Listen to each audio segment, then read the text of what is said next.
तो घटना का जो विवरण है वो इस तरीके से है कि एक हिंदू लड़की है, मेडिकल ग्रेजुएट है।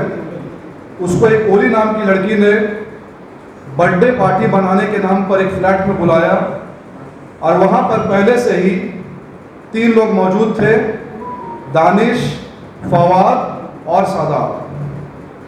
जो विक्टिम है वो इन तीनों लड़कों को नहीं जानती थी, लेकिन जो लड़की उसको बर्थडे में बुला कर ले गई थी उसने कहा कि और भी फीमेल फ्रेंड्स आने वाले हैं, बर्थडे में सिर्फ ये 3 लोग नहीं है। उसके बाद जो विक्टिम है उसको केक खिलाया गया, पिज़्ज़ा खिलाया गया और पिज़्ज़ा जो है उस पर नशीला पदार्थ खिलाया गया। उसके बाद उस लड़की के साथ में रेप किया गया और जिसका FIR जो है लालपुर थाना में दर्ज हुआ और लड़की फिलहाल जो है हॉस्पिटल में है और हॉस्पिटल के साथ साथ इसमें एक एक्यूज दानिश की गिरफ्तारी हुई है। थोड़ा सा शांत रहिएगा प्लीज। अब आज सुबह हमारे प्रदेश अध्यक्ष श्री आदित्य साहू जी के कहने पर, नेता प्रतिपक्ष राहुल गांधी जी के कहने पर मैं पर्सनली ऑर्किड हॉस्पिटल गया और मैंने इस रेप की जो विक्टिम है उससे मुलाकात की। हमारे प्रदेश अध्यक्ष और नेता प्रतिपक्ष दोनों ने फ़ोन पर उस लड़की से बात की। इसके बाद मैंने हमारे नेताओं के आग्रह पर रांची के SSP से भी बात हुई, लोकल थाना प्रभारी रुपेश सिंह से भी बात हुई, इसकी आईओ है साक्षी जमुआर, उससे भी बात हुई। इस पूरे प्रकरण में पूरे केस का जो विवरण है उस पर हमारे कुछ सवाल हैं, हमारे कुछ इल्ज़ाम हैं और हमारी कुछ मांगे हैं जो हम इस सरकार से करना चाहते हैं। सबसे पहली बात तो यह है कि यहाँ पर जो लड़की है, मेडिकल ग्रेजुएट है, वह लड़की रेप के बाद 2 दिन तक पुलिस थाने नहीं गई। 2 दिन तक लड़की इसी कश्मकश में रही, इसी चिंता में रही कि उसको न्याय मिलेगा या उसको न्याय नहीं मिलेगा, वह किस थाने गुहार लगाने जाए या फिर न्याय के लिए कहीं जाए या ना जाए। यानी कि वर्तमान सरकार में, हेमंत सोरेन जी की सरकार में जो व्यवस्था बन चुकी है वो ऐसी व्यवस्था है कि जहां पर रेप जैसे अपराध होने के बाद भी कोई मेडिकल ग्रेजुएट, शहर में पढ़ने वाली बच्ची जो कि पूरे अपने राइट्स के लिए अवेयर है, वह पुलिस थाने जाने से भी डर रही है क्योंकि उसके मन में यह भय है कि हमें जो है न्याय मिलेगा नहीं मिलेगा, हमारा FIR दर्ज होगा या फिर FIR दर्ज नहीं होगा। यह व्यवस्था इन्होंने जो है बना दी है। अब यहाँ पर जो मेन रेप एक्यूज्ड है वो दानिश है, जिसको पुलिस ने गिरफ्तार कर लिया है।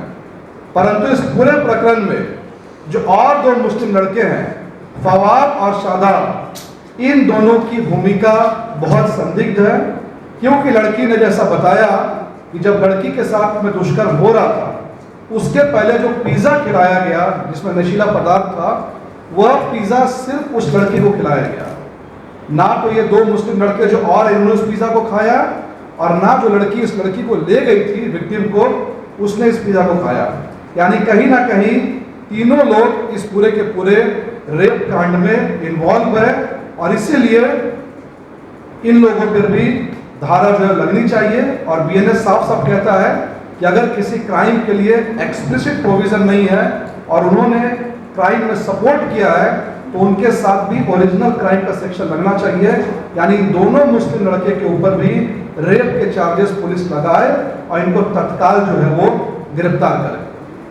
तीसरा हमारा कंसर्न है, जब मैंने लड़की की बात हमारे प्रदेश अध्यक्ष से करवाई तो वह सिर्फ 30 सेकंड बात करके फोन उसने रख दिया क्योंकि लड़की बहुत परेशान है। लगातार लड़की जो है वो रो रही है।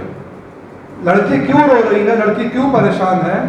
क्योंकि लड़की के साथ जो घटना हुई है, रेप हुआ है, वो तो हुआ ही है, पर रेप के बाद भी उसका जीना हराम करके रख दिया है जिन लोगों ने रेप किया है उसका। लगातार लड़की को कभी डेथ का थ्रेट मिल रहा है, कभी केस वापस लेने का थ्रेट मिल रहा है, कभी पैसे का। लगातार लड़की के ऊपर में दबाव बनाया जा रहा है। और मैं नाम ले रहा हूं दानिश के पिता मोहम्मद असलम, जो कि एक क्रिमिनल माइंडसेट के व्यक्ति है। हमारी जानकारी में जेल भी आना जाना है। ये पूरा सिंडिकेट, पूरा क्रिमिनल सिंडिकेट जो है इस लड़की पर दबाव बनाने के लिए आ गया है। हमारी जानकारी में लड़की की मदद करने के लिए कोई सामने नहीं आया, तो केवल एक लड़की, उसकी दोस्त तैयार हुई कि चलो मैं तुम्हारे साथ में पुलिस स्टेशन जाऊंगी, तुम्हारे साथ में मैं हॉस्पिटल जाऊंगी।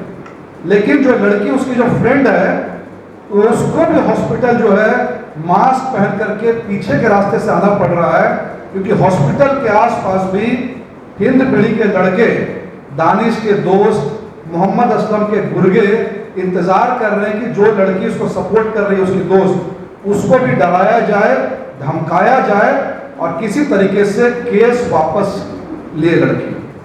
और हमारे प्रदेश अध्यक्ष जी ने सीधे विपिन को कहा है फोन पर कि पूरी भारतीय जनता पार्टी इस लड़की के साथ खड़ी है और अगर पुलिस ने यहाँ पर कुछ भी गड़बड़ी की, प्रशासन ने कोई भी इन्वेस्टिगेशन में इधर उधर किया। जेपी भारत लाइव, भारत की बात जेपी के साथ। वीडियो को लाइक करें, शेयर करें और चैनल को सब्सक्राइब करें।